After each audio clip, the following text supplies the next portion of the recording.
भारत के लिए इस समय असमंजस वाली स्थिति है। रूस और अमेरिका दोनों ही भारत के अभिन्न मित्र हैं। रूस के साथ तो भारत के पारंपरिक संबंध रहे हैं और अमेरिका के साथ पिछले कई वर्षों में यह मित्रता और मजबूत हुई है। लेकिन भारत रूस का साथ दे या फिर अमेरिका का, यह प्रश्न बना हुआ है। साथ ही साथ यूक्रेन के साथ भी भारत के बहुत घनिष्ठ संबंध रहे हैं। यूक्रेन जब एक अलग देश बना था तो सबसे पहले भारत का ही उसने हाथ थामा था, दूतावास खोला था और भारत के बच्चे बड़ी संख्या में यहां पर मेडिसिन पढ़ने, डॉक्टरी पढ़ने के लिए आते हैं। यहां पर रोजगार के लिए भारतीय बड़ी संख्या में है।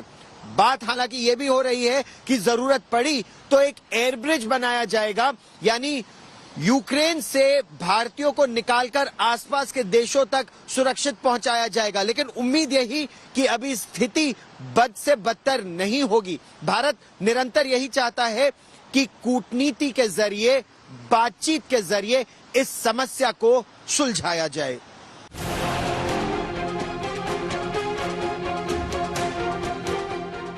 ये 2 महीने पहले की तस्वीर है जब व्लादिमीर पुतिन कोरोना महामारी के बीच दूसरी बार रूस से बाहर निकले थे। व्लादिमीर पुतिन ने कुछ घंटों की इस यात्रा के जरिए बता दिया कि भारत उनके लिए कितना अहम है।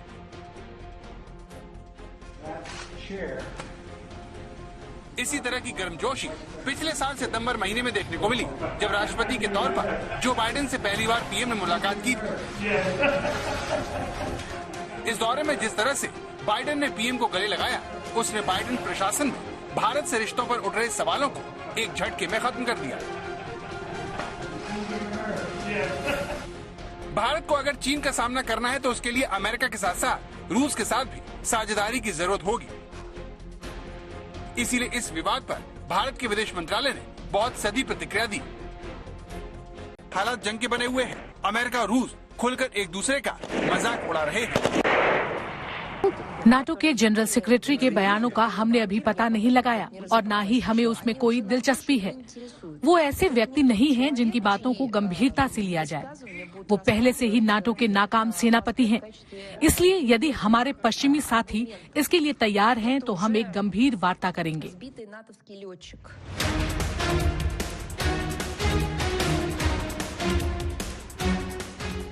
रूस दावा कर रहा है कि नाटो की सदस्यता का झांसा देकर अमेरिका यूक्रेन को बरगला रहा है।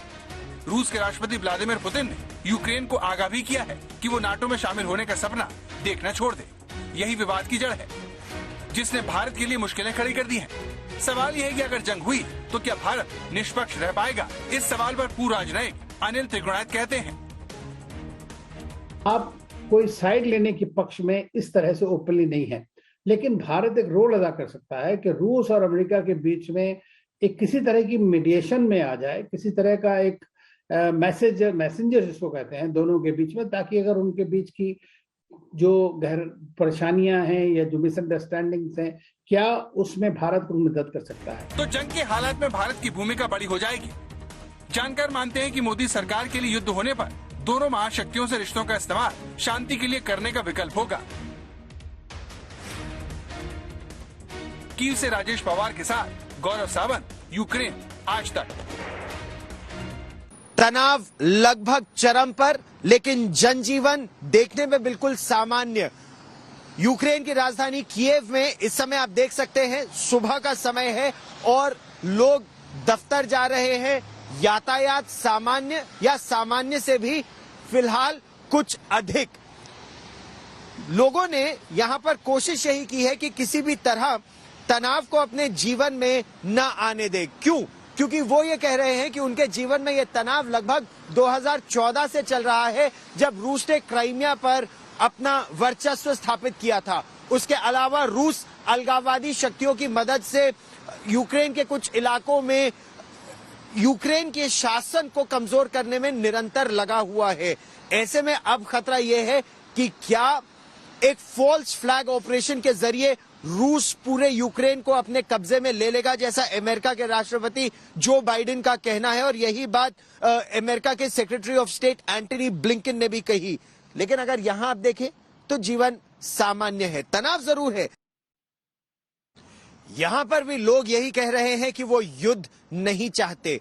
कोशिश यही कि बातचीत के जरिए शांतिपूर्वक तरीके से इस समस्या का समाधान निकले।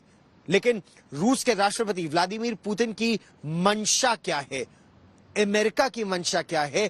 क्या दो महाशक्तियों के बीच यूक्रेन फंस गया है, पिस रहा है? इस बड़ी खबर पर लगातार रहेगी नजर। फिलहाल यूक्रेन की राजधानी कीव से हमारी इस खास पेशकश में इतना ही। देश और दुनिया की ताजा खबरों के लिए देखते रहिए आज तक।